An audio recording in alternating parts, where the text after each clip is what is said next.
DJ বাপি presentation তানইলে ভীমে ছোড়া পাগলা 14 পাগলির আর এই নিয়ে জীবেল কালকাল তা যদি না পড়িস শেষ বয়সে ভগার খালে ডুবে মরিস। চারটে কি কি? শয়ন, উত্থান, পার্শ্ব, ভৈম। গতকাল কি গেছে? ভৈম একাদশী। চারটে একাদশী করবেন, পারলে একটু বেশি করে কি করবেন? দুর্গা পূজার সময় অষ্টমী তিথি পাগলা 14 মানে শিব চতুর্দশী। চতুর্দশী পড়েছে সম্ভবত ফাল্গুনের 24 বা 25 হবে। শিব চতুর্দশী মায়েদের করা উচিত, বাবাদেরও করা উচিত। তাহলে পাগলা 14 পাগলির 8 শিব দুর্গার ব্রত, পাগলা 14 পাগলির 8 এই নিয়ে জীবনের কাল কাল তা যদি না পারিস বছরের শেষে অন্তত সংক্রান্তির দিনে ওই ভগার কালে একবার ডুব দিয়ে আসিস। ভগীরথ যে গঙ্গাকে আনয়ন করেছিল হচ্ছে ভগার খাল। আমরা কেন ডুববো সেটা আসবো পরে, লক্ষ্য করবেন না। তাহলে কি হলো? ভগবানের গুণটা কি, ভগবান করেটা কি একটুখানি ভালো করে শুনুন। পুরীধামে যাইনি এমন কেউ নেই, কম বেশি পুরীধামে গেছি কিংবা শুনেছেন পুরী বলে একটা জায়গা আছে। সেই পুরীতে গেলে আপনি শুনতে পাবেন জয় জগন্নাথ, জয় জগন্নাথ, জয় জগন্নাথ। নদিয়ায় গেলে জয় নিতাই, জয় নিতাই, জয় নিতাই। বৃন্দাবনে গেলেন রাধে রাধে। তাহলে জগন্নাথ পুরীধামে একটা ভক্ত ছিল, কে? পালা ধরিনি কিন্তু প্রমাণ, ভালো করে শুনবেন না। মাধব দাস ঠাকুর। মাধব দাস ঠাকুরের বয়সে বাবার মতো, চুল সাদা, 80 বছরের বৃদ্ধ, অতি রক্তসায় দেখা দিয়েছে। ওমা বলো তো রক্তসায় মানে কি? রক্ত আমেশা। এই রক্ত আমেশা হয়েছে। রক্ত আমেশা হলে শরীর থেকে জল বেরিয়ে যায়, রক্ত বেরিয়ে যায়, আস্তে আস্তে শরীরটা দুর্বল হয়ে পড়ে। বাবার মতো মাধব দাস ঠাকুর ছোটবেলা থেকে বিয়ে করেনি, সংসার করেনি, একটাই মাত্র একটা ছেলে ছিল জগন্নাথ। তোমার জন্য প্রভু আমি সংসার পাতিনি, তোমার জন্য স্ত্রী পুত্র আদি কেউ নেই, আমার স্ত্রী ভুবনে তুমি ছাড়া আমার কেউ নেই। অতি রক্তসায় দেখা দিয়েছে। মাধব দাস ঠাকুর কি করলেন? একবার দুবার 10 বারের মাথায় সামনে যে সমুদ্রটা, সমুদ্রটার নাম পৃথিবীতে 7টা সমুদ্র, সমুদ্রটার নাম দধি সমুদ্র। এই দধি সমুদ্র থেকে বালতি করে জল নিয়ে চলে আসছে, এসে নিজে শৌচক্রিয়া করবে। সেই সময় বালতির ভারে শরীরের দুর্বলতম কারণের জন্য বালির উপরে মুখ গুঁজে পড়ে গেছে। ভগবানের কর্মটা মা, কেন ভগবানকে ডাকবেন? আমি একটা কথা মাঝে মাঝে বলেই থাকি, বাবা অনেক মায়েরা বাবারা হাতটা ধরে কাঁদে, আমার এত দুঃখ কেন? সেই মাকে আর সেই বাবাকে ভালো করে প্রথমে শুরুতে বলে দিই, বাবা জীবনে কাঁদবেন কার কাছে লক্ষ্য করুন, শিখে নেন। আচ্ছা বাবা তোমাকে বলি, মা তোমাকে বলি, দিনের পরে রাত আসে তুমি আটকাতে পারবে? রাতের পরে যে দিনটা আসে, দিনের পরে যে এরপরে রাত আসবে, আপনি আটকাতে পারবেন? আটকাতে পারবো না। তুমি পারবে না, আমি পারবো না, তোমার বাবা পারবে না, তোমার ঠাকুরদা পারবে না। নদীতে যে জোয়ার ভাটা তুমি আটকাতে পারবে? নদীতে জোয়ার ভাটা আটকানোর ক্ষমতা নাই। চন্দ্র সূর্য উঠবে, তোমার আটকানোর ক্ষমতা নাই। এবং দিনের পরে রাত আসবে, তোমার আটকানোর ক্ষমতা নাই। তাহলে সুখের পরে যে দুঃখটা আসবে সেটা তুমি মেনে নিতে পারবে না কেন? সুখ তুমিটা নিয়েছো গোপনে, ভোগ করেছো, কিন্তু যেই দুঃখ এসেছে কীর্তনের হাতটা ধরে তুমি কাঁদছো, আমার এত দুঃখ কেন?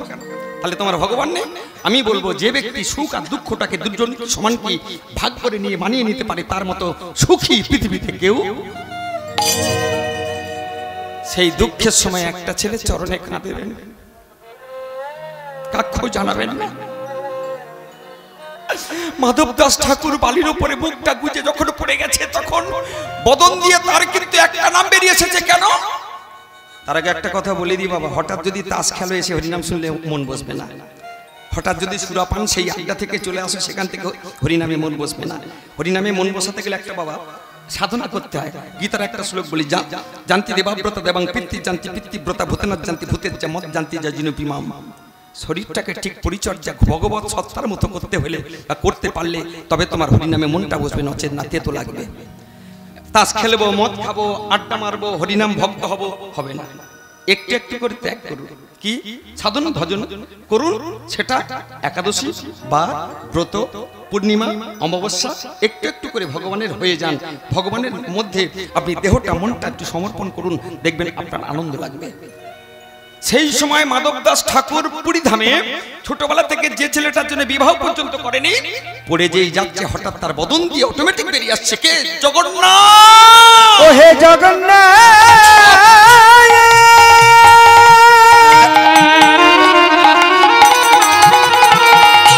শুনেছি তুমি নাকি কৃপাময়,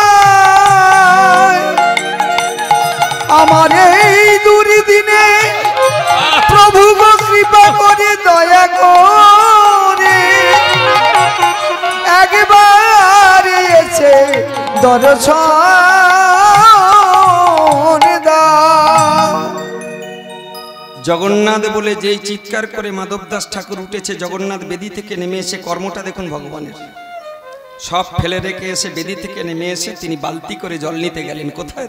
দধি সমুদ্রে জল নিয়ে এসে দুর্গন্ধ নোংরা লেগে আছে ভক্তের অঙ্গে। আস্তে আস্তে ভগবান এক হাতে জল ঢালছে আর এক হাতে, ভগবানের হাতটা যদি তোমার অঙ্গে পড়ে না বাবা, তুমিও কিন্তু ঠিকরে উঠবে।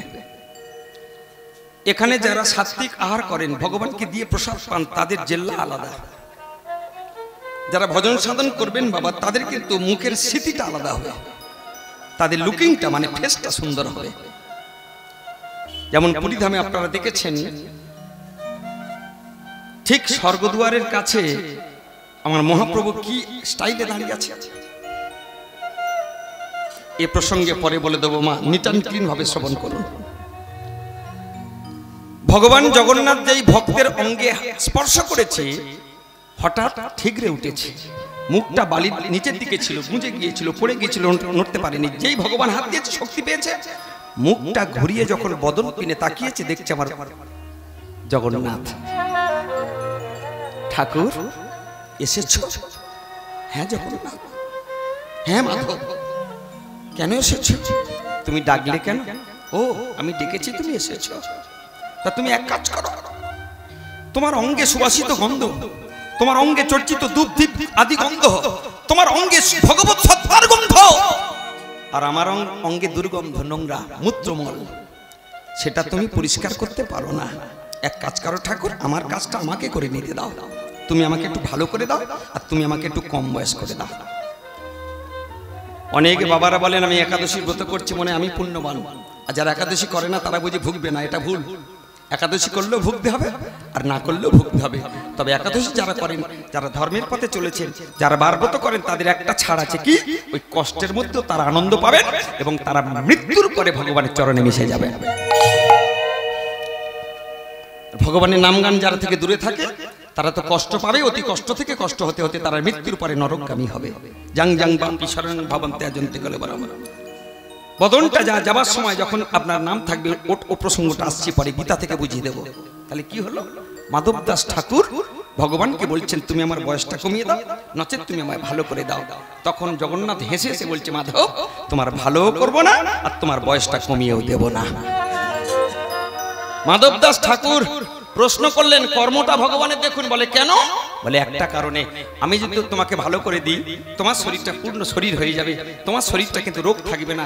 রোগ যদি না থাকে তুমি কিন্তু আমাকে ডাকবে না, আর তোমার প্রারব্ধে যে পাপটা আছে সেই পাপটা তোমার ক্ষয় হবে না। যদি না ক্ষয় হয়, তুমি কিন্তু আমার চরণে আসতে পারবে না।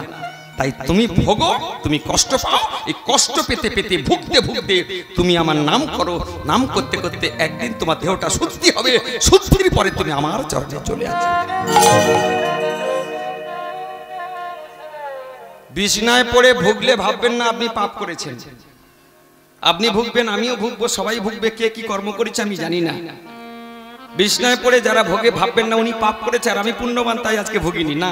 যারা পড়ে আর মরে তারা বরং পাপ করেছে, যারা ভোগে তাদের দেহটা শুদ্ধিকরণ হয়। তার প্রমাণ কি একটু পরে দিয়ে দেব। তাই জগন্নাথ বললেন তোমাকে ভালো করব না, তোমাকে কম বয়সেও করে দেবো না। এই বলে চলে গেল জগন্নাথের ভক্ত সেই মাধব দাস ঠাকুর। ভজন সাধন করতে করতে তার বয়স অন্তিমান্তে দেহটা শুদ্ধিকরণ হয়ে ভগবানের রাঙাচরণে মিশে গেল। এতক্ষণ বলছি একটা কারণে, ভগবানের কর্ম কি। তাহলে ভগবানের কর্মটা কি বাবা বুঝতে পেরেছেন? ভক্তের চরণে স্থান দেয়াই ভগবানের কর্ম।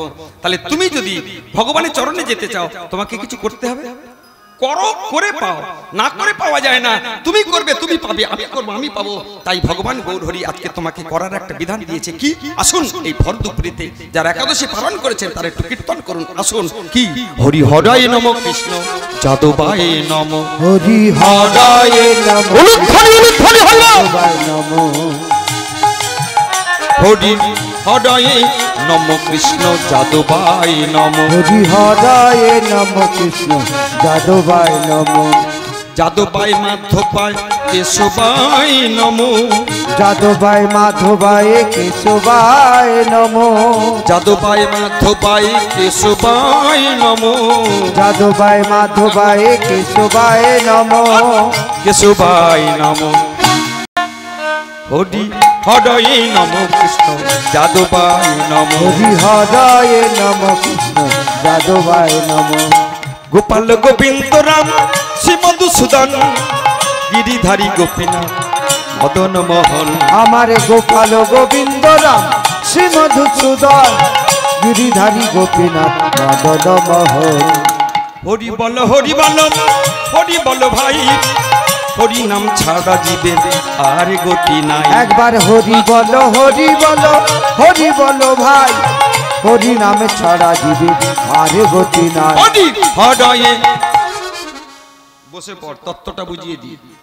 হরিনাম আপনি করছেন আমিও করছি বর্দি ভাই করলেন এদিকে বাবুরা করলেন মায়েরা করলেন হরিনামে কাজ হলেও হতে পারে না হলেও হতে পারে মাঝে মাঝে হরিনামে কাজ হবে মাঝে মাঝে হবে না দুপুরবেলা কাজ হবে না সন্ধ্যাবেলা হবে সব্যসাচী যখন নামবে তখন হবে না ওটা ঠিক নয় কেন ভগবান বললেন আমি তোদের করুণা করতে ব্যস্ত কিন্তু তোদের মধ্যে ছখানা বেড়া আছে সেই ছখানা বেড়া কি কাম ক্রোধ লোভ মদ মোহ মাশ্চর্য এই ছটা বেড়া যদি তোরা তুলতে পারিস তোরা একবার ডাকলে ডাকতে হবে আমি তোদেরকে কি দেখা দেবো ছটা বেড়া কামনা কাম মানে কামনা আচ্ছা কামনাটা কি ব্রজগোপালের এখন যে টাকা চলছে আমি তো কামনা করছি কখন আমার 1 লাখ হবে আমাদের হিন্দু সনাতন ধর্মের কীর্তনের বাধা দুটো কারণ কেউ যদি একাদশী করে দেখবেন সমাজ তাকে পিছন ধরে টানবে করিস না সব আর কীর্তনিয়াদের রেট কীর্তনিয়াদের প্রত্যেকে কীর্তনিয়া হাতে ধরে বলি অধম কীর্তনের ব্রজগোপাল তোমরা রেটটা একটু কমাও কিচ্ছু চাই না আমি নাম ধরে বলবো না বিচার করে দেখো তুমি যে পরিশ্রম করো তাছাড়া বেশি তুমি নেবে কেন তুমি তো সমাজ সংস্কারক সমাজ সংস্কার করবে তুমি যদি চোখে জল দিয়ে দাও নায়করা হাহাকারে পড়ে যায় হিন্দু সনাতন ধর্ম টিকবে না আজকে তোমাদের করুণায় যদি তোমাদের দয়া যদি এইরাম হরিবাসর কিছু এগিয়ে আসে তাহলে তোমারও লাভ আমারও লাভ সমাজের লাভ সবার লাভ কিন্তু তুমি যদি 1 লাখ 2 লাখ চাও আমি কারোর নাম ধরে বললাম না বাবা একটু ভেবে দেখবেন একটু চিন্তা করে দেখবেন তাহলে কাম মানে কামনা সেই কাম মানে কামনা সেই কামনাবিহীন দেহ কেউ নেই সেই ভগবান বলেন আমি তোর কাছে আছি কিন্তু এই কামনাটাকে পরিত্যাগ কর লক্ষ্য করবেন নিতাই চাঁদের বদনেতে হরিনাম ছিল সঙ্গে কে ছিল হরিদাস ঠাকুর নিতাই চাঁদের বাবার নাম কি হারাই ওঝা মুকুন্দ দাস বন্দ্যোপাধ্যায় এবং হরিদাস ঠাকুর যিনি আগের জন্মে ছিলেন ব্রহ্মা অভিশপ্ত হয়ে তিনি আজকে জবনকুলে এসেছে মহাপ্রভু বললেন হরিদাস তুমি আর নিতাই চাঁদ পূব দিকে যাও গিয়ে হরিনাম বিতরণ করো হরিনাম দিতে চলেছে কি মুখে তার নাম হরি হরয় নম কৃষ্ণ যেতে যেতে যেতে যেতে নদিয়ার নবদ্বীপের মেঠো পথে একটা বটগাছের নিচে দুজন লম্পট বসে বসে সুরাপান করছে যখন সুরাপান করছে নিতাই চাঁদ তাদের কাছে গিয়ে দুটো হাত জোড়ো করে বলছে বলো হরি হরি বল ওরে জগাই ওরে মাধাই একবার হরিনাম কর এত সুরাপান করেছে মা লাস্টে কি করলো শেষের বেলা হরিনাম করা তো দূরের কথা জগাই আর মাধাই দুজন বললেন শোন আজকের হরিনামের ক্ষমতা বেশি না মদের ক্ষমতা বেশি তোকে দেখাবো এই বলে নিতাই চাঁদ বদন বলে হরিনাম করছে হরিদাস ঠাকুর পাশে আছে নিতাই চাঁদ সঙ্গে সঙ্গে একটা কলসি নিয়ে যে কলসিতে সুরাপান করলো সেই কলসিটা নিয়ে সঙ্গে সঙ্গে নিতাই চাঁদের কপালেতে ঠাস এটা সবাই জানেন তত্ত্বটা কি হরিনামে যদি কাজ হয় বাবা তাহলে নিতাই চাঁদের কপালটা ফাটলো কেন নিতাই চাঁদের কপালটা কেটে গেল কেন একাদশী ব্রত করে যদি ঘরের মধ্যে চরিত্র সংশোধন না হলো একাদশী ভগবানের ব্রত করে যদি আমি ভাই ভাই মারপিট করলাম একাদশী ব্রত করে যদি আজকের হিংসা হলো একাদশী ব্রত করে আমরা যদি মানুষ না হলাম তীর্থে গিয়ে যদি এখনো খাবার লোক ছাড়তে না পারলাম আজকের সাধু সেজে যদি আমি দিন রাত মাছ মাংস চালিয়ে গেলাম তাহলে তুমি কি ঠিক জায়গায় কি পৌঁছতে পেরেছো নিতাই চাঁদের বদনেতে হরিনাম ছিল কিন্তু অসুর জগাইয়ার মাথায় ছোট ভাই কপালে কলসির বাড়ি মারলো ছচ্ছর করে রক্ত পড়ে নিতাই চাঁদের কপালটা ফেসে গেল এখানে আমার একটা প্রশ্ন বা তত্ত্ব হরিনামে যদি এত ক্ষমতা বাড্ডাতে বিশাল বড় বড় দল এসেছে, অনেক টাকার দল। প্রত্যেক কীর্তনীয়রা হরিনাম বলো, হরিনাম বলো, হরিনাম বলো। আমিও বলছি, হরিনামে যদি এত ক্ষমতা, তাহলে নিতাই চাঁদের কপালটা ফাটলো কেন? কেন ফেলেছে? প্রশ্ন কি? ওগো মারিলে মার খেতে হয়,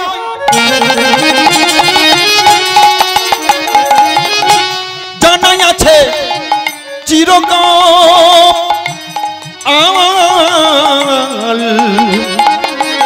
ওগো মারিলে মার খেতে হয়, উলুধ্বনি হরিবল হরিবল হরিবল। জানাই আছে চিরকাল।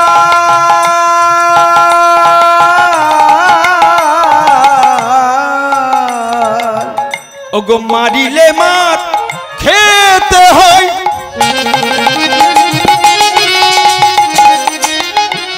জানাই আছে চিরকাল। ওগো মারিলে মার খেতে হয়,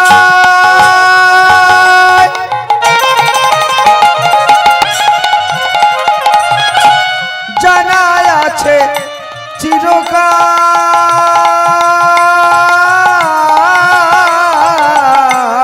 আজ কাঁদাচ্ছ পর ভেবে তুমি, নিজে বসে কাঁদিবে কাল। আজ কাঁদাচ্ছ পরে ভেবে তুমি, নিজে বসে কাঁদবে কাল। একাদশী ব্রত করেছেন, মায়ের এদিক থেকে হাত তুলুন, একজন তুলুন।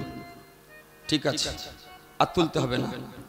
কথাটা আপনাদের দিয়ে বলছি না, আপনাদের দেখে বলছি না, আপনাদের শেখার জন্য বলছি। একাদশী ব্রতের মেন চরিত্র সংশোধন করা। তুমি যদি মনে মনে করো আমি একাদশী ব্রত করব, অথচ আমার স্বামীকে ঠ্যাঙাবো, একাদশী ব্রত করব, দিদির ছেলেটা চাকরি না হোক, আমার ছেলেটা হোক, এই মনে মনে যদি হিংসা হয়, তাহলে কিন্তু তোমার একাদশী করা সাব্যস্ত হবে না।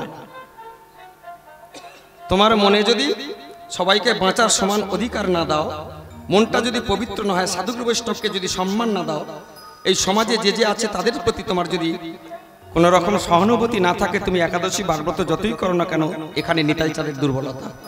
কপালটা কেটেছিল কেন? যে ভক্তিমতী মা এবং বাবারা একটু কষ্ট করে একটু আমাকে শুরুটা করতে দেন, তাহলে নিতাই চাঁদের বদনে হরিনাম, অথচ কপালটা ফাটলো একটা কারণে। কি কারণ? চলুন সত্য যুগে যাই। এই কলিযুগ থেকে নিতাইয়ের কাছ থেকে ছেড়ে সত্য যুগে যাই। চলুন সত্য যুগে ক্যালেন্ডারে দেখেছেন নারায়ণ শুয়ে আছে, সাপ আমার বিছনা করে দিয়েছে। ওই সাপটাই হলো নিতাই। সাপটার নাম কি? শেষদেব, অনন্ত বা সুন্দর। এই অনন্ত দেব বিছানা করে দিয়েছে, বিছানা করে দিয়ে নারায়ণকে শয়নে রেখেছে। এত সুন্দর সেবা দিয়েছে, শরীর দিয়ে ওপরে বদনগুলো দিয়ে নিজের পুচ্ছ দিয়ে নারায়ণকে এত সুন্দর সেবা দিয়েছে। নারায়ণ সেবা পেয়ে বলছে, অনন্ত গো, তুমি আমার যে সেবা দিয়েছো অতীব সন্তুষ্ট, বলো তোমার কিছু আশীর্বাদ চাই? বলছে, প্রভু একটাই আশীর্বাদ মনে মনে আপনি আমাকে দেন। কি না? তুমি যে কুলে যে যুগে যে অবস্থায় থাকবে, আমাকে সেবক বা ভক্ত করে তোমার পদসেবা করতে সুযোগ দিও, চরণ ছাড়া করো না। দুটো নকুলদানা দিয়ে মনে করি মাথা কিনে নিয়েছি। এইবারে দেখুন নিতাই চাঁদের তার আগের জন্মের ভূমিকা, তারপরের জন্মের ভূমিকা লক্ষ্য করুন। আস্তে আস্তে এই আশীর্বাদ পেল, পাওয়ার পরে কি সত্যযুগ থেকে ত্রেতাযুগ পড়ল। ত্রেতাযুগে আমি আপনারা যে যাই করুন, আমি বলবো না কিছু, যে যা পার্টি করুন করুন, কিন্তু সত্যিকারে বাবা বলুন তো, অযোধ্যা রাম মন্দিরটা হওয়া দরকার ছিল কি ছিল না? আমি কোনো দলমত নির্বিশেষে বাবা, সত্যি আজকের একটা ভারতবর্ষের বুকে একটা ভালো জিনিস তৈরি হয়েছে। আমি দেখে এসেছি বাবা, ত্রিপল টাঙানো আছে, একটা প্রদীপ, একটা ত্রিপল টাঙিয়ে একটা পিকচার দেওয়া আছে। সেখানে আজকের বলুন তো একটা কত আদর্শ, আমাদের কত সুন্দর সৃষ্টি বা সুন্দর। যাই হোক, ঠিক ওই জায়গায় ভালো করে শুনবেন, যিনি আগের জন্মে ছিল কে? মনু। এই মনুর জন্মটা কোত্থেকে? এই মনুর পরবর্তী জন্ম হচ্ছে রাজা দশরথ। ভালো করে তত্ত্বগুলো শুনে নেন মা, নিট অ্যান্ড ক্লিন, আস্তে আস্তে বাজে বাবা, দুপুর বেলা বেশি চাল্লাবেল্লি করা যাবে না। কি হলো? প্রথম যখন সৃষ্টিকর্তা ব্রহ্মা, ব্রহ্মা আজকে কোত্থেকে সৃষ্টি? ভগবান নারায়ণ যে যিনি অনন্ত সাই শুয়েছিল, তার নাভিপদ্ম থেকে একটা মহাপদ্ম, মহাপদ্মের প্রত্যেকে ভগবান ইচ্ছা অনুসারে তিনি হয়েছেন এই চতুর্মুখী ব্রহ্মা। চতুর্মুখী ব্রহ্মা সৃষ্টি হয়ে বললেন, প্রভু আপনি আমাকে সৃষ্টি করেছেন কেন? বলে তুমি, তোমার নাম প্রজাপতি ব্রহ্মা, তুমি সৃষ্টি বাসনার কাজে লিপ্ত হও এবং প্রজা বাড়িয়ে যাও। ভগবান নারায়ণ যখন হুকুম দিয়েছে ব্রহ্মা, তখন সৃষ্টি বাসনার জন্য প্রথম 4 জনকে জন্ম দিল। সেই 4 জনের নাম কি? সনক, সনন্দ, সনাতন, সনত কুমার। এই 4 জন তারা জন্মগ্রহণ করে তারা কিন্তু বনের মধ্যে ভজন করতে চলে যাচ্ছে, বিষ্ণুর উপাসনা করতে। তখন বাবা বলছে, খোকা ফিরে আয়, সংসার করতে হবে। তখন সংসার না করে, প্রজানাবৃত্তি করে তারা কিন্তু বাবাকে উপেক্ষা করে চলে গেল বনে। কিন্তু ভালো করে শুনবেন, ব্রহ্মা চিন্তা করছে এই ছেলেগুলো সংসার করলো না, তাহলে প্রজা তো বাড়বে না। ফের 10 জনকে সৃষ্টি করলো। 10 জন তারাও যখন সংসার করলো না, তখন ব্রহ্মার হলো ক্রোধ। ব্রহ্মা ক্রোধ হয়ে, ভালো করে শুনবেন, এখান থেকে একটা ক্রোধ রেগে গিয়ে এখান থেকে একটা ছেলের জন্ম হলো। সেই ছেলেটা জন্ম নেওয়ার পরেই কেঁদেছিল বলে তার নাম হলো রুদ্র। রোদন থেকে রুদ্র। এই রুদ্রের এক একটা ভাগে এক কলা হচ্ছে শিব। তাহলে সেই রুদ্র জন্ম নেবার পরে সেও কিন্তু সংসার করে না। এইবারে ব্রহ্মা নিজের ভাগ করলো 2টো ভাগ। 2টো ভাগে ডান দিকের ভাগ থেকে হলো কে? মনু। আর বাম দিকের ভাগ নারী সত্তা। নারী দিয়ে মায়ার বন্ধনে যদি না জীবকে বাঁধা যায়, তাহলে জীব কিন্তু সংসার করবে না। তাই মায়াকে সৃষ্টি করলো। মায়া হলো একটি নারী। নারীটার নাম কি? শতরূপা। এদিকে কে? মনু। এই মনু আর শতরূপা বিবাহ করে প্রথম পৃথিবীতে 5টা ছেলে জন্ম হয়েছিল। কি? 5টা ছেলে মেয়ে। কি? 3টি কন্যা আর 2টি ছেলে। ছেলে দুটোর নাম উত্থানপাদ, প্রিয়ব্রত, আর 3টি কন্যার নাম আকুতি, দেহুতি, প্রসূতি। এখানে একটা খুব তত্ত্ব বলবো বাবা, কেউ কিছু মনে করবে না। গলায় তুলসীর মালা খুলে ফেলে দিয়ে টাকার লোভে সেদিকে না মাঝে মাঝে খ্রিস্টান হয়ে যাচ্ছে, হচ্ছে ক্রস চিহ্ন ঝোলাচ্ছে, কিংবা অন্য সম্প্রদায় নাম লিখছে। আচ্ছা একটা কথা বলো তো বাবা, তুমি হিন্দু সনাতন ধর্মে তোমার একটা পরিচয় আছে। কি পরিচয়? তোমার পরিচয় হচ্ছে ভরদ্বাজ গোত্র, শাণ্ডিল্য গোত্র, কিংবা কাশ্যপ গোত্র। কিন্তু তুমি যে ধর্মে তুমি নামটা লিখিয়েছো টাকার জন্য, চাকরির জন্য, সেখানে গিয়ে জিজ্ঞাসা করো, বলো আমাদের পিছনে বংশ পরিচয়টা কি? কিচ্ছু নেই। তাহলে তুমি তোমার বাপ মা ছাড়া জীবনে এসেছো পৃথিবীতে। তাই তোমার বংশ পরিচয় যদি না থাকে, টাকার জন্য নিজেকে বিসর্জন দিচ্ছ ধর্মের কাছে, এটা করো না। বাবা তোমাদের পায়ে ধরে বলি, হিন্দু সনাতন ধর্মে নেই এমন কিছু নেই, আমাদের দেখে সবাই শেখা, সবচেয়ে পুরাতন। তাই আজকের সেই মাঝখান থেকে 2টো ভাগ হলো।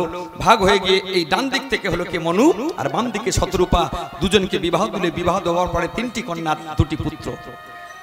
সেই মনু কেঁদে কেঁদে বলেছিল, শতরূপা কেঁদে কেঁদে বলেছিল, ঠাকুর তোমাকে আমরা পুত্র রূপে পেতে চাই, পুত্র রূপে পেতে চাই। ঠিক আছে, তথাস্তু। পরবর্তী জন্মে বাবা যে রাজা দশরথ, ও মনুর পরবর্তী জন্মে তিনি হলেন রাজা দশরথ। এই মনু পরবর্তী দেহটা নিয়ে দশরথ রাজা হয়েছে কোথায়? রামের বাবা। রামের বিয়ে কটা? 3টে। মা ঘুমান না, 3টে। 3টে কে কে? কৌশল্যা, কৈকেয়ী, সুমিত্রা। সবচেয়ে দেখতে ভালো কাকে ছিল মা? মেজরানীকে। মেজরানী মানে কৈকেয়ী। কৈকেয়ী বাবার নাম কি ছিল? অশ্বপতি। এবং কৈকেয়ীর একটা দাদা ছিল, তার নাম কি ছিল? যুদ্ধবীর। এই যুদ্ধবীর অশ্বপতির কন্যা বিবাহ হলো রাজা দশরথের সঙ্গে, সেখানে বিবাহ। তার আগে কে? কৌশল্যা। কৌশল্যের কে? রাম।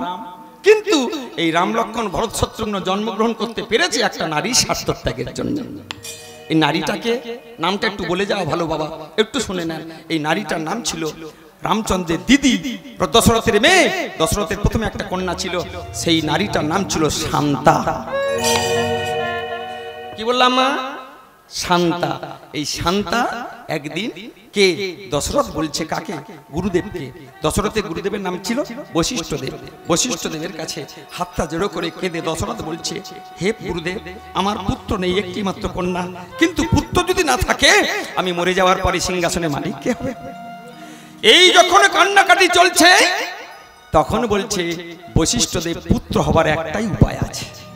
সেই উপায়টা কি? একটাই উপায়, তুমি কি মেনে নিতে পারবে? কি? আর তোমার কন্যা শান্তা যদি বিভান্তক মুনির ছেলে ঋষ্যসিংহ মুনির সাথে বিবাহ করে বনবাসী হয়ে চিরজীবনের মতো চলে যায়, আর সেই জামাতা কন্যা এসে যদি যজ্ঞ করে, যজ্ঞ থেকে যদি পায়েস উত্থিত হয়, সেই পায়েস খেলে তবে তোমার। এখানে কোনো মেয়ে আছেন বা বাবা আছেন যে নিজের মেয়েকে বিসর্জন দিয়ে নিজের পুত্র কামনা করবেন? কেউ নেই। কিন্তু মেয়েটি শুনল আড়াল থেকে, শোনার পরে ছুটে গিয়ে শান্তা গুরুদেবের চরণ ধরে কাঁদছে, বাবাকে বলছে, বাবা তুমি রাজি হয়ে যাও।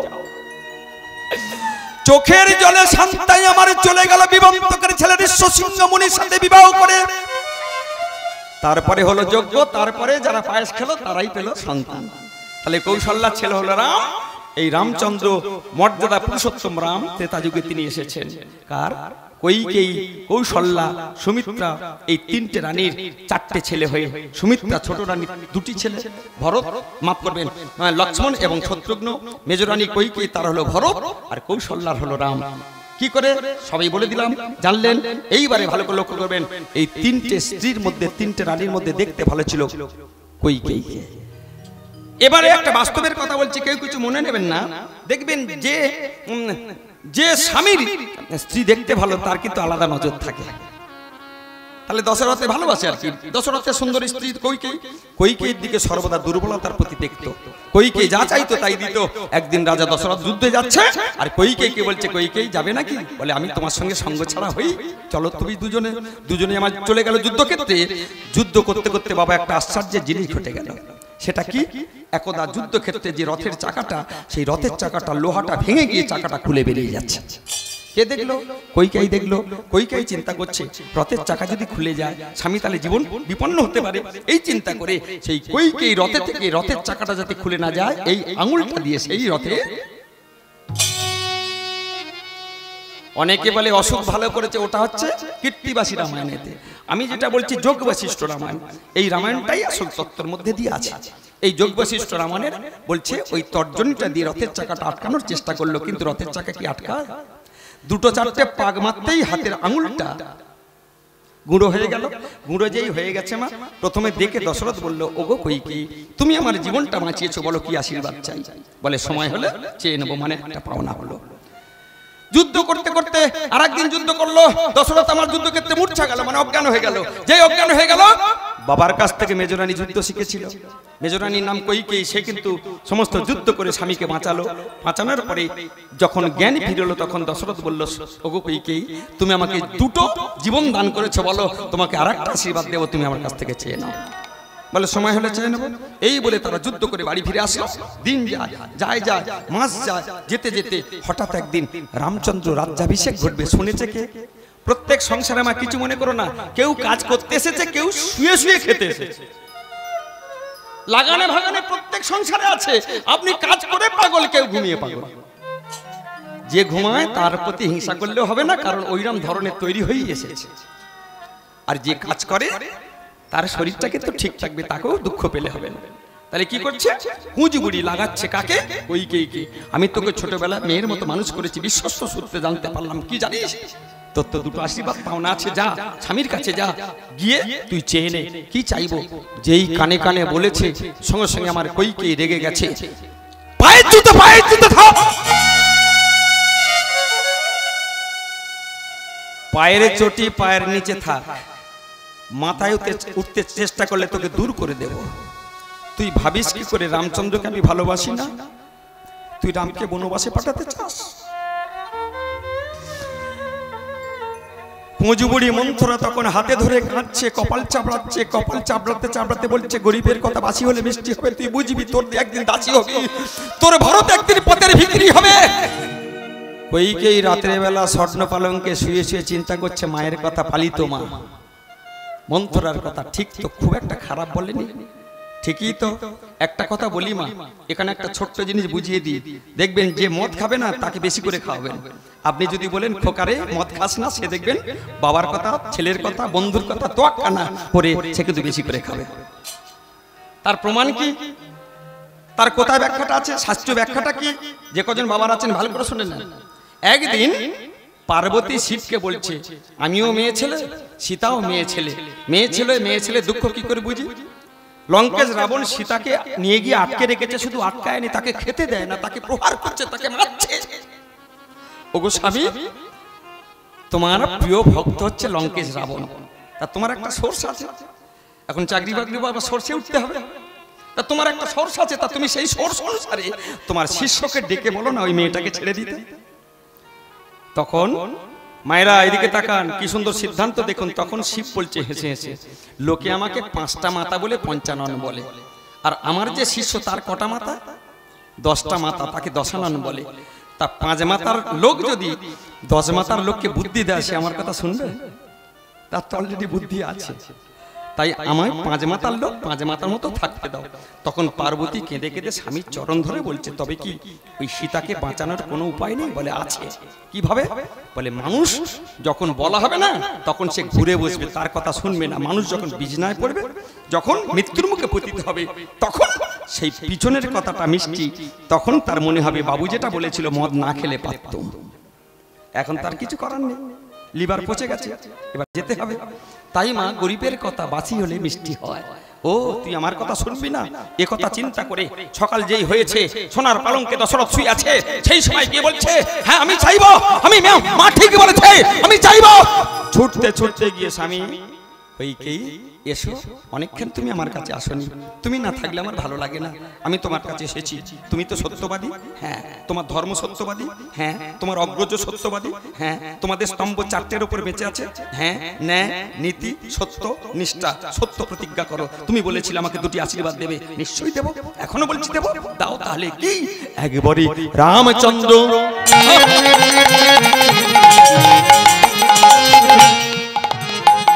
যাবে 14 বছর বনে, আর একবারে আমার নিজের ভর বসবে সিংহাসনে। একবারে রামচন্দ্র যাবে 14 বছর বনে, আর একবারে আমার ভর বসবে সিংহাসনে। মনে মনে ঠিক করেছে। বাবাদেরও বলি, যাদের বয়স হচ্ছে, ছেলেদের হাতে আগে ভাগে সংসারটা দিয়ে আপনি একটু রিটায়ার নেন। সারা জীবন বইবেন, থামবেন না, জীবনে কষ্ট বেশি হবে। কারণ মায়ের সঙ্গে যারা বেশি লুটুপুটি খাবেন, তারা কিন্তু যাবার কষ্টটা বেশি হবে। আগে ভাগে একটু দায়িত্ব ছেলেদের বল, বাজার করা সে, রোজগার করা শিখেছিস, বাজার কর। আপনি পারেন, আপনার ক্ষমতা আছে, তবু ছেড়ে দেবেন। কারণ দায়িত্বটা তাদের হাতে দেন, দিয়ে আপনি একটু ভজন সাধনে মন দেন, দেখবেন মায়ের বাঁধনটা আস্তে আস্তে কাটাতে হবে। তাই দশরথ সঙ্গে সঙ্গে শোনার পরে তার মাথায় যেন বজ্রপাত পড়ল। কইকেয়ী, তুমি বলো না, এ কথা বলতে পারো না, আমি তোমার স্বামী। আমাকে তুমি স্বামীর অধিকার দেখাচ্ছ, এটা আমি জানি। তুমি আমার স্বামী, আমি ভুলিনি, কিন্তু তুমি তো নিজে কথা দিয়েছিলে আমায় দেবে। হয় দাও, নালে তুমি একটা কথা বলো, তুমি মিথ্যাবাদী। একটা কথা শুনে নেন, ছোট করে বাজে বাবা। দশরথ তো দূরের কথা, তার অগ্রজরা জীবনে মিথ্যা কথা বলেনি। আর কলিযুগের মানুষ আমরা কি করি? যদি 100টা সারাদিনে কথা বলি, দেখবেন 90টা ভেজাল, 10টা মোটামুটি। রামচন্দ্রকে যদি বনবাসে পাঠাও, তুমি সাদা থানে থাকবে, মানে আমি মারা যাব। তখন কইকেয়ী বলছে, আমার ভাগ্যে যদি সাদা থান লেখা থাকে, সাদা থান হবে, কিন্তু তোমাকে আশীর্বাদ দিতেই হবে। এ কথা শোনার পরে তখন আস্তে আস্তে ওই সোনার পালঙ্ক থেকে মেজে পড়ে গেল। মেজে পড়ে গিয়ে স্বামীর অধিকারে আজকে পা দুটো জড়িয়ে ধরে কাঁদছে। কইকেয়ী, পারবেন মা? দশাটা লক্ষ্য করতে পারছেন? ওই অযোধ্যার মধ্যে সঙ্গে সঙ্গে পাটা জড়িয়ে ধরে কাঁদতে কাঁদতে বলছে, কইকেয়ী, এ কথাটা তুমি ফিরিয়ে নাও, রাম যেন শুনতে পায় না, ও আমার আদরের ছেলে। আচ্ছা বাবা, এর থেকে কি প্রমাণ হয় কইকেয়ী খুব শয়তানি মা? না, দেখুন তত্ত্ব শোনেন। বাবারা এত বেশি দূর এগিয়ে গেছে। কইকেয়ীর মতো সতীসাধ্যী নারী আর হয় না। কেন? কইকেয়ী জানে দিদি কতটা রামকে ভালোবাসে, তার 4 গুণ আমি বেশি ভালোবাসি। আমি যদি রামকে বনবাসে না পাঠাই, সবচেয়ে ক্ষতি হবে কার? গৌতমের স্ত্রী অহল্যা পাশানি হয়ে বসে আছে। আমার ছেলে যদি না তাকে স্পর্শ করে, সে মানবী হবে না। কষ্ট হচ্ছে, কিন্তু তবুও পাঠাতে বাধ্য। সবচেয়ে ক্ষতি হবে কার জানেন? তারকা রাক্ষসী। সবচেয়ে ক্ষতি হবে কার জানেন? বিশ্ব সভামণি। হ্যাঁ, সবচেয়ে ক্ষতি হবে কার জানেন? ওই গরুরের 2টো ছেলে সম্পায়তী জটায়ু। সবচেয়ে ক্ষতি হবে কার জানেন? মারিচ। সবচেয়ে ক্ষতি হবে কার জানেন? শবরী। সবচেয়ে ক্ষতি হবে কার জানেন? লঙ্কেশ রাবণ বসে আছে। এসো প্রভু, এসো প্রভু।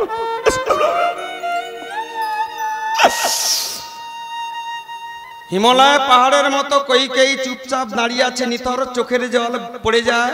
স্বামী দশরথ সিনটা লক্ষ্য করুন, পায়ে ধরে খোসামত করছে, চোখের জল, মুখে রক্ত লাল ঝরে যাচ্ছে। ওগো কইকেয়ী, এই আশীর্বাদ তুমি চেও না, ফিরিয়ে নাও। তখন বলছে, তুমি যদি সত্যবাদী হও, তোমার বংশ মর্যাদা যদি থাকে, তুমি আমার এই আশীর্বাদ দেবে বলেছো, নিশ্চয়ই দাও দাও দাও। চোখের জলে এই কথোপকথন হতে হতে রামচন্দ্র শুনতে পেল কি, মেজমা চাইছে আমি বনবাসে যেন যাই। তুমি আমি হলে 10 বার ভাববো, কিন্তু রামচন্দ্র ভাবলো না। এখানে খুব জ্ঞানের কথা বলছি একটা, খুব ইয়ং ছেলেরা যেখানে থাকো, শ্রোতা কম, তবু যে কজন আছো ইয়ং ছেলেরা, ইয়ং মেয়েরা, ভালো করে শুনে নাও। দাপর যুগে কৃষ্ণচন্দ্র যেগুলো লীলা করেছে সব কিন্তু বাঁকা। ত্রেতা যুগে রামচন্দ্র যা লীলা করেছে সব সোজা। দাপর যুগে কৃষ্ণের বাঁক কটা ছিল? 3টে। এখান এখান এখান 3 জায়গায় ঠোকর মেরেছে, 3টে। ত্রেতা যুগে রামের কটা বাঁক? বলে কই একটাও তো বাঁকা নেই, একদম ছোটা সুন্দর চেহারা। তাহলে দাপর যুগের কৃষ্ণের বাঁক, ত্রেতা যুগে রামের সোজা। দাপর যুগে কৃষ্ণ বিয়ে করেছিল কতজনকে? এক একজনকে এক এক জায়গায় বসিয়ে বিয়ে করেছে। নারদ দেখছে কৃষ্ণ আছে, বউ আছে, এক এক জায়গায় এক একটা মেয়ে আছে। এইরাম ক্ষমতা এখনকার ছেলেরা কৃষ্ণকে ভেবে ফেলে যে একটা ছেলে ঘুরঘুর করে। ওইরাম ছেলে তিনি হলেন শক্তি, তিনি হলেন গীতা, তিনি হলেন কালী, তিনি হলেন দুর্গা, তিনি হলেন দুর্যোধন, তিনি হলেন সূর্য, তিনি হলেন কুরুক্ষেত্র, তিনি হলেন ধরিত্রী, তিনি হলেন অগলা, তিনি হলেন সব। সর্বধর্মাং পরিত্যাজ্য মামেক শরণাং ব্রজ অহং তাং সর্বপাপে ভমক্ষ্যামি মা শুচ। সকল ধর্মের আশ্রয় পরিত্যাগ করে তোমরা আমার চরণে আশ্রয় নাও। ভববিরিঞ্চি যার সন্ধান পায় না, তিনি হলেন সেই পূর্ণ ব্রহ্ম, তার এক। এতে চংশ কলাপংশ স্বয়ং কৃষ্ণ ভগবান। সেই ভগবান 16,108 জনকে বিয়ে করেছে। আর ত্রেতা যুগে রামচন্দ্র কজনকে বিয়ে করেছে? একজন। ভালো করে শুনবেন, এটা ত্রেতা দাপরে সোজার বাঁকার কথা বলছি। ত্রেতা যুগে ভগবান কৃষ্ণ, ত্রেতা যুগে রামচন্দ্র জালিলা করেছে। রাম নিজে মুখে বলল তোমরা অনুসরণ করো, অনুকরণ করো, তোমার মঙ্গল হবে। আর দাপর যুগে কৃষ্ণ যে লীলা করেছে, তিনি বললেন তোমরা অনুসরণ করো, কিন্তু অনুকরণ করতে যেও না, ঠকে যাবে। এই লীলাটা শুধু আমার জন্যে। এটা ব্রহ্মা এবং শিব তাও পারে না, তারা দেখে। রাসে যাবার জন্য শিব কেঁদেছিল, ঠাকুর এই লীলা আমি বঞ্চিত। হ্যাঁ, তুমি গোপী হতে পারোনি, তাই মা আসছি। তাহলে কি হলো? সোজার বাঁকা। কিন্তু রামচন্দ্র কি বলল? আমি বাবাকে কিভাবে সেবা করতে হয় পুত্র হয়ে দেখিয়ে দিলাম, সমাজ তোমরা শেখো। বাবা বলেনি নিজে মুখে তুই রাম বনে যা, কথাটা শুনেছে মেজমা, আমি বনবাসে গেলে সে সুখী হবে। বাবা প্রতিজ্ঞা করেছে, সব বসন ছেড়ে দিয়ে চির বসন পরে আজকে সবকিছু ছেড়ে দিয়ে সিংহাসনে রেখে এসে বলছে বাবা তুমি কেঁদো না। মাটিতে থেকে কোলে তুলে নিল, নিয়ে বলছে বাবা তুমি কেঁদো না, মেজমা যদি আমি বনবাসে গেলে তিনি খুশি হয়, আমি যাব। বাবাকে কাঁদিয়ে, মাকে কাঁদিয়ে, সবাইকে কাঁদিয়ে রামচন্দ্র চলে যাচ্ছে। পিছনে ফিরেই আমার দশরথে বলছে ওরে রাম রে,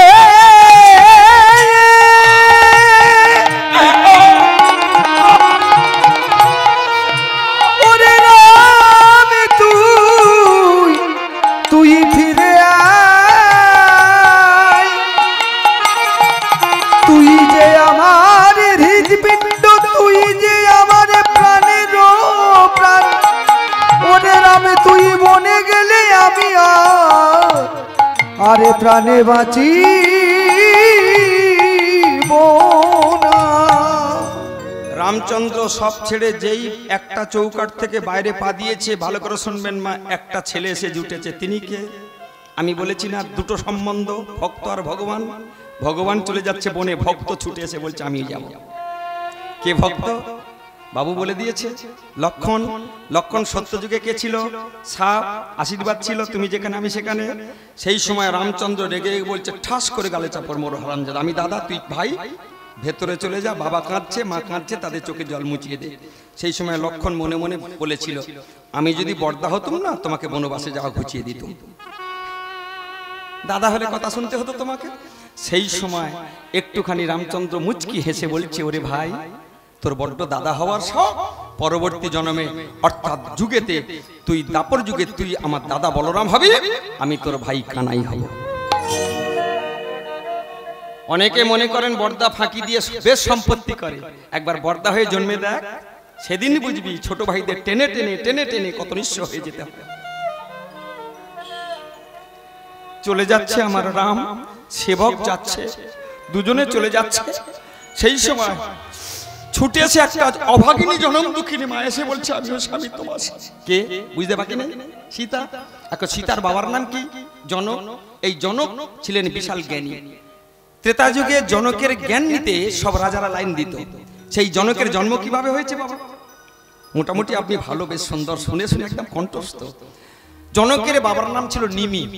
নিমি একদিন পুত্রের জন্য যজ্ঞ করবে মর্তধামে। ইন্দ্রকে বলেছে ইন্দ্র তুমি দেব পৌরোহিত্য করবে। ইন্দ্র বলেছে ঠিক আছে, কিন্তু ইন্দ্রের একটা বাজে স্বভাব ছিল মা, মাঝে মাঝে একটু নাচ দেখতো, আর মাঝে মাঝে সুরাপান নাচেতে মশগুল। ইন্দ্র মর্তলোকে নিমিকে কথা দিয়েছে পৌরোহিত্য করবে, মনে নাই। যখন মনে নাই আসছে না, হ্যাঁ নিমি কতক্ষণ অপেক্ষা করবে? অন্য গুরুদেবকে নিয়ে তিনি যজ্ঞ শুরু করে দিয়েছে। কিছুক্ষণ পরে নাচ গানে ভেঙে যেতে ইন্দ্র ছুটে এসে দেখছে আমার পরিবারতে একজন বসে গেছে। তখন অভিশাপ দিলেন, রে দুরাচার নিমি, আমাকে নিমন্ত্রণ করে তুই অন্যজনকে নিয়ে যজ্ঞ করছিস, আমি তোকে অভিশাপ দিচ্ছি এই মুহূর্তে তোর মৃত্যু হবে। ইন্দ্রের অভিশাপে নিমি মারা গেল, কিন্তু তার তো কোনো অন্যায় নয়, লেট করেছে তুমি, অথচ আমাকে দণ্ড দিলে। কিন্তু বলবে কে? সে তো নাই, মরে গেছে। সাধু ঋষি মুনিগণ, অঙ্গিরা, ভৃগু, গৌতম, বশিষ্ঠ এরা সব দেখলো এ আমার রাজা হবার কেউ নেই, তাহলে একটা ছেলে তৈরি করতে হবে। নিমির দেহটাকে মন্থন করে বৈদিক মন্ত্র জপ করে ফুলদুল্প তুলসী পাতা দিয়ে তারা মন্ত্র শক্তির দ্বারা তারা একটা ছেলে জন্ম দিল। সেই ছেলেটাই হলো নিমির ছেলে, তার নাম হলো রাজর্ষি শিরোদ্ধার জনক। তাহলে জনক যদি সীতার বাবা হয়, তাহলে সীতা জনকের যদি জ্ঞান থাকে, তাহলে সীতা মায়ের কত জ্ঞান। সেই জ্ঞানের জ্ঞানী হয়ে স্বামীকে বলছে আমার বাবার নাম, সেখান থেকে এসেছি মিথিলা থেকে, তুমি যাবে বনে, আমি থাকবো রাজপ্রাসাদে। এটা তুমি ভাবলে কি করে স্বামী? আমিও তোমার সঙ্গে যাব, তৈরি হয়ে নাও। তিনজন চলেছে, আর কে যেন গেয়ে উঠলো কি, ওগো রাজারও দুলালি,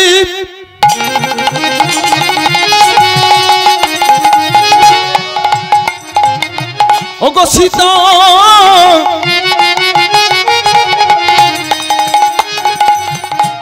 বনবাসে যাই গো, রাজা রদু লালি শীতে আজ বনবাসে যাই, রাজা রদু লালি সীতা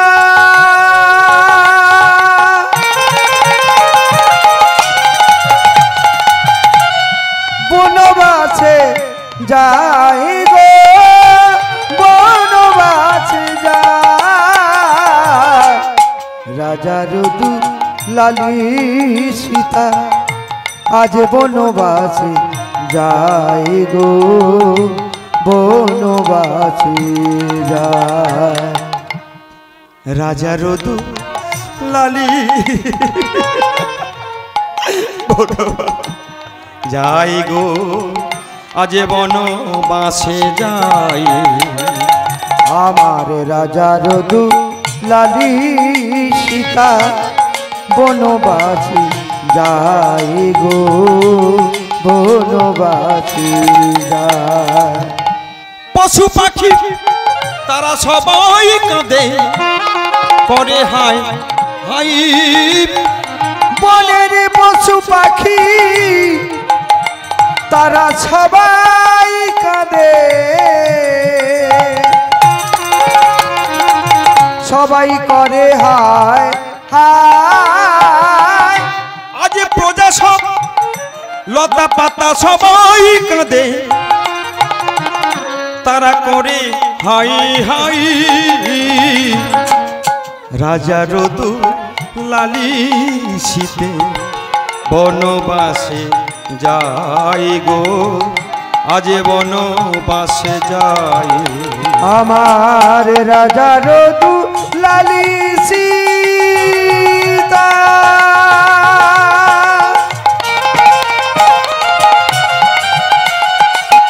আজ বনবাসে বনবাসে যাই গো বনবাসে যাই রাজার দুলালি সীতা আজ বনবাসে যাই গো বনবাসে যাই। আমি কিন্তু নিতাই চাঁদের পাপটা কথা সেটাই বলছি বাবা। নিতাই চাঁদ অন্যায় করেছিল, তার কপালটা কেটেছে কেন এত দূর থেকে ধরে এসেছি। তাহলে কোথায় গেল? অযোধ্যা থেকে বেরিয়ে তারা চলে গেল দক্ষিণ ভারতে। দক্ষিণ ভারতে গিয়ে কোথায়? পঞ্চবটির বন। ভগবানকে বেশি জায়গা খুঁজতে হবে না মা, মায়েদের জন্য বলছি, বাবারা জানে 3টে জায়গা খুঁজবেন। কোথায়? তুলসীর বাগানে খুঁজবেন, ভগবান পাবেন। যেখানে পদ্মের সরোবর আছে, পদ্ম ফুল ফুটে আছে, বিশেষ করে সাদা পদ্ম, সেখানে খুঁজবেন, পাবেন। আর যেখানে এইরকম ভক্তদের ভাগবত কথা গুণাগুণ কীর্তন হয়, ভক্ত সমাগম, সাধুগুরু বৈষ্ণবের সমাগম, বৈষ্ণবীদের সমাগম, সেখানে দেখবেন ভগবান পিছন থেকে আড়ালে আপনি দেখতে পাবেন না, সেখানে ওত পেতে ভগবান হরিনাম শোনে। এত টাকা খরচা করে হরিবাসর 1 বছর দেখবেন বাঁটরায় কোনো অঘটন ঘটবে না। কেন? তার একটা দাহিকা শক্তি আছে, এই হরিনামের একটা শক্তি ক্ষমতা আছে বাবা।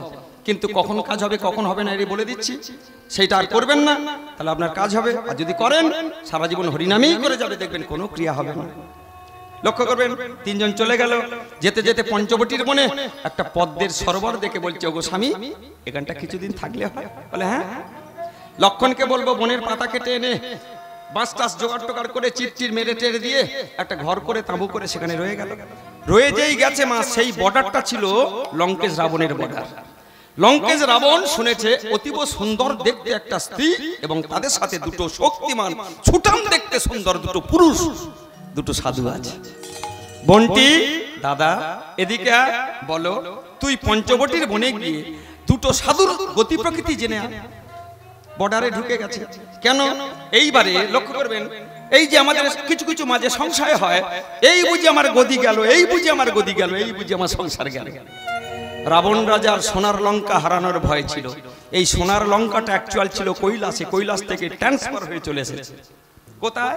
সোনার লঙ্কা, লঙ্কাতে। কেন? এই ঘটনাটা মনে করে দেবেন, মাঝখানে গিয়ে বলে দেবো কি করে এখানে এসেছে, কেন, কার পাওনা ছিল, সেটা জেনে নেবেন আজকের হরিবল। তাই তার গদি হারানোর ভয়ে আজকের বন্টিকে পাঠাচ্ছে। এই শূর্পণখা কিন্তু আগে একজনকে বিয়ে করেছিল, তার নাম বিদ্যুৎ জীবা। বিদ্যুতের মতো জিহ্বার করে মানুষকে খুন করত। রাক্ষস রাক্ষসী বিয়ে করেছিল কেন? বাস্তব জগতে দেখবেন কিছু কিছু সময় ছেলেরা দেখে ওই মেয়েটাকে যদি বিয়ে করতে পারি শ্বশুরের সব সম্পত্তি আমি পাবো, একটা ধান্দা। আবার কোন কোন মেয়ে জানে ওই ছেলেটাকে যদি একবার বিয়ে করে বউ হয়ে ঘরে ঢুকতে পারি তাহলে আমি কিন্তু সব শেষ করে দিয়ে আমি মালিক হব। বিদ্যুৎ জীবা চিন্তা করলো, আমার শালার অনেক কিছু আছে, আমি শূর্পণখাকে নিজের স্ত্রী অঙ্গীকার যদি দিতে পারি তাহলে কিন্তু ওই লঙ্কাটা আমার হয়ে যাবে, জীবনে কোনোদিন অভাব হবে না। বাপ বেটায় আলোচনা করে বিয়ে করলো, ছলাকলা পরামর্শ করে ওই শূর্পণখাকে। শূর্পণখা নাম কেন? সুন্দর সুন্দর নখ ছিল, আপনার শরীরে যদি একবার টাচ করে না। শূর্পণখা বিয়ে করলো, আগাম নিগম বুঝতে পারলো না একটা রাক্ষসকে বিয়ে করেছে, বদমতলবময় ছেলে আমার বিয়ে করেছে। বিয়ে চলতে চলতে চলতে চলতে হঠাৎ শুনলো কিছুদিন পরে লঙ্কেশ রাবণ আমার লঙ্কাকে জয় করার জন্য, মানে দখল করার জন্য আমার ভগ্নিপতি আমার ভগ্নিকে বিয়ে করেছে, ওকে বাঁচিয়ে রাখা উচিত হবে না।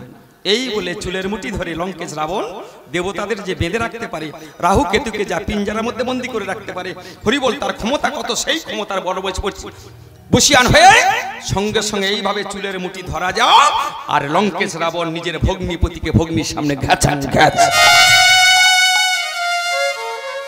বোন আমার বিধবা হয়ে সঙ্গে সঙ্গে দাদার চরণে লুটিয়ে পড়েছে। দাদা আমার চোখের সামনে আমার স্বামীকে মারলে, আমি তো বিধবা হয়ে গেলাম। বোনটি আমার, আমি কথা দিচ্ছি দুষ্টু লোকের চেয়ে শূন্য গোয়াল অনেক ভালো, তাই আমি তো এই কথা দিলাম, আমি তোর দাদা লঙ্কেশ রাবণ আজ থেকে যে ছেলেটাকে তুই পছন্দ করবি পৃথিবী যেখানেই থাকুক টেনে তুলে এনে তোর সাথে আমি দ্বিতীয় বিয়ে দেব। ভগবান সেই যোগাযোগে পাঠাচ্ছে কোথায়? পঞ্চবটির বনে, যা দেখে আয়। লঙ্কেশ রাবণের কথা শূর্পণখা আসছে কোথায়? পঞ্চবটির বনে। দেখবেন বনের মধ্যে যদি একবার হাততালি দেন দেখবেন রিফ্লেকশন হয়ে বারবার ঠাকাস ঠাকাস ঠাকাস। অন্তঃপুরে মায়েরা এখান থেকে শিখবেন, প্রত্যেকটা লীলার মধ্যে একটা না একটা শিক্ষা আছে। কি? সীতা কোথায়? ঘরের ভেতর। লক্ষণ কোথায়? বডিগার্ড। দাদা কোথায়? নদীতে স্নান। 3 জন 3 জায়গায় আছে। সেবকের কাজ কি? দাদা এবং বৌদির যেন কোনো ক্ষতি না হয়। লক্ষণের কাজ কি? বললাম রামের কাজ কি? যেন নিজের স্ত্রী এবং আমার সন্তান সম হলেও না হলেও ভক্ত স্বরূপ সে আমার যেন ঠিক থাকে। আর এদিকে সীতা কি করছে? আই আস্তে কথা নয়, সীতা কি করছে? আমার সন্তান তুল্য দেবর লক্ষণ এবং আমার স্বামী যেন তাদের কোনো রাক্ষসী আঘাত করতে না পারে, আমরা যেন বনবাসে ঠিক ঠিক কাটিয়ে ঘরে ফিরতে পারি। অনেক মায়েরা স্বামীর রোজগারটাই দেখেন কিন্তু তার শরীরটা দেখেন না।